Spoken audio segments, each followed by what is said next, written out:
तुम्हारा अटेंशन अब एक गोल्ड फिश से भी कम है, सिर्फ 9 सेकंड। पता है क्यों? क्योंकि तुम ब्रेन रॉट के शिकार हो। विश्वास नहीं हो रहा? सोचो, रात 12 बजे से 1 बजे तक 1 घंटा रील्स देखी, लेकिन पहली वीडियो क्या थी? याद नहीं है ना? यही ब्रेन रॉट है। ऑक्सफोर्ड ने इसे वर्ड ऑफ द ईयर बनाया है। पता है क्यों? ब्रेन रॉट कोई मीम या जोक नहीं है। इसका सिंपल मतलब है, जब तुम बहुत ज्यादा लो क्वालिटी और बिना मतलब का कंटेंट देखते हो तो तुम्हारा ब्रेन कमजोर और स्लो हो जाता है। सच कहूं तो यह प्रॉब्लम आज लगभग सबकी है। जो रोज सोशल मीडिया पर शॉर्ट वीडियोस देखते हैं वे सब इसके शिकार हैं। क्या तुम्हें पता है 2004 में इंसानों का अटेंशन स्पैन, ध्यान देने की क्षमता, एवरेज 2.5 मिनट था। वह अब सिर्फ 47 सेकंड है। इसका मतलब पिछले 20 सालों में हमारी फोकस करने की क्षमता लगभग 70% कम हो गई है।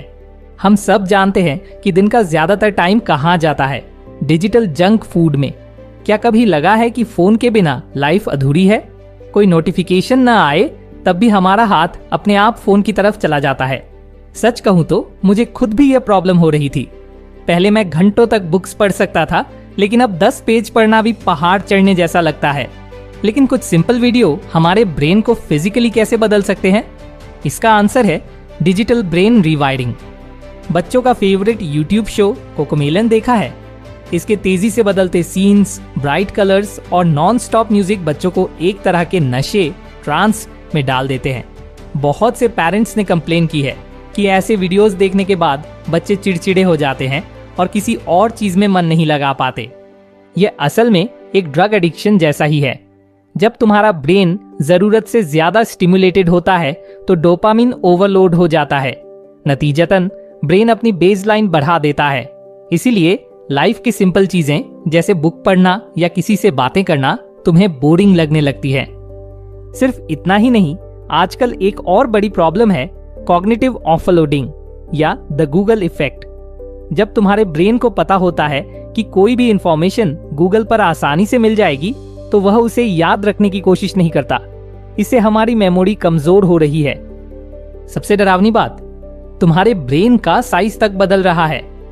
कुछ स्टडीज कहती हैं कि बहुत ज्यादा स्क्रीन टाइम की वजह से हमारे ब्रेन का सेरिब्रल कॉर्टेक्स, जो हाई लेवल सोच के लिए जिम्मेदार है, पतला होने लगा है। इसका मतलब तुम्हारी रोज की स्क्रोलिंग की आदत तुम्हारे ब्रेन का शेप भी बदल रही है। लेकिन ये यहीं खत्म नहीं होता। रुको, अभी वीडियो बंद करके कुछ नया देखना शुरू मत कर देना, क्योंकि अगले पार्ट में तुम जानोगे वह 8 स्टेप फॉर्मूला जिसने मेरी अपनी लाइफ बदल दी है। और हाँ, क्योंकि तुम यह वीडियो अभी तक देख रहे हो, जान लो कि तुम टॉप 15% में हो। तो इस प्रॉब्लम का सोल्यूशन क्या है? जिस चीज ने इस वायरस को इतना पावरफुल बनाया है वही इसका सोल्यूशन भी है। हमारे ब्रेन के पास एक कमाल की पावर है जिसका नाम है न्यूरोप्लास्टिसिटी। इसका मतलब है तुम्हारा ब्रेन खुद को रिवायर कर सकता है। जैसे गलत हैबिट्स की वजह से ब्रेन का नुकसान हुआ है, वैसे ही अच्छी हैबिट से इसे ठीक करना भी पॉसिबल है। अब मैं तुमसे एक 8 स्टेप फॉर्मूला शेयर करूंगा जिसे मैंने खुद ट्राई किया और फायदा मिला। स्टेप 1, खुद से ऑनेस्ट रहो।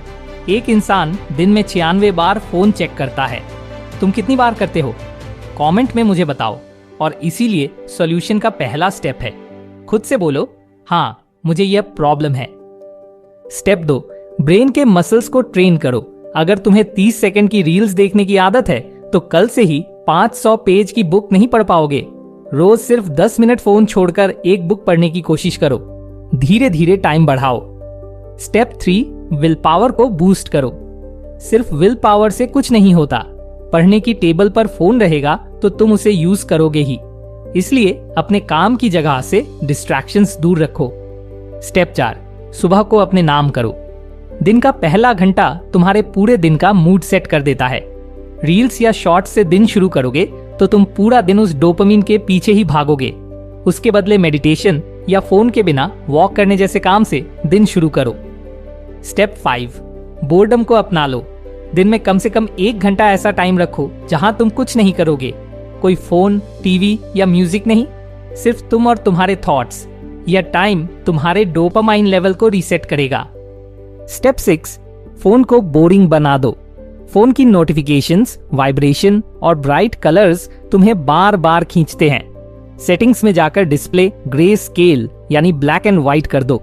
देखोगे फोन अचानक से बोरिंग हो गया है। स्टेप 7, रियल लाइफ में लेवल अप करो। कुछ ऐसा करो जो तुम्हें रियल वर्ल्ड में बिजी रखे, जैसे स्पोर्ट्स, कुकिंग या गिटार सीखना। इन कामों में फोकस लगता है जो तुम्हारे ब्रेन के लिए एक शानदार वर्कआउट है। स्टेप 8, डिजिटल डाइट शुरू करो। जंक फूड की तरह जंक कंटेंट भी तुम्हारे दिमाग के लिए नुकसानदायक है। अगली बार कोई ऐप खोलने से पहले खुद से पूछो, मैं इसे क्यों खोल रहा हूँ? कुछ सीखने के लिए या सिर्फ बोरियत मिटाने के लिए? क्योंकि तुम इस वीडियो के एंड तक पहुंच गए हो, तुम पहले ही उन टॉप 10% लोगों में आ गए हो जो अपने अटेंशन को लेकर सच में सीरियस हैं। लेकिन अब तुम्हारा सबसे बड़ा चैलेंज एल्गोरिदम को हराना नहीं, बल्कि अपनी पुरानी हैबिट को हराना है। तुम्हारी असली लड़ाई फोन के साथ नहीं, तुम्हारे खुद के साथ है। कमेंट में मुझे बताओ, आज से तुम अपनी लाइफ में क्या बदलने वाले हो। हो सकता है तुम्हारा कमेंट किसी और को इंस्पायर करे। अगर लगता है कि ये बातें तुम्हारे किसी फ्रेंड को पता होनी चाहिए, तो वीडियो जरूर उसके साथ शेयर करो। नमस्कार।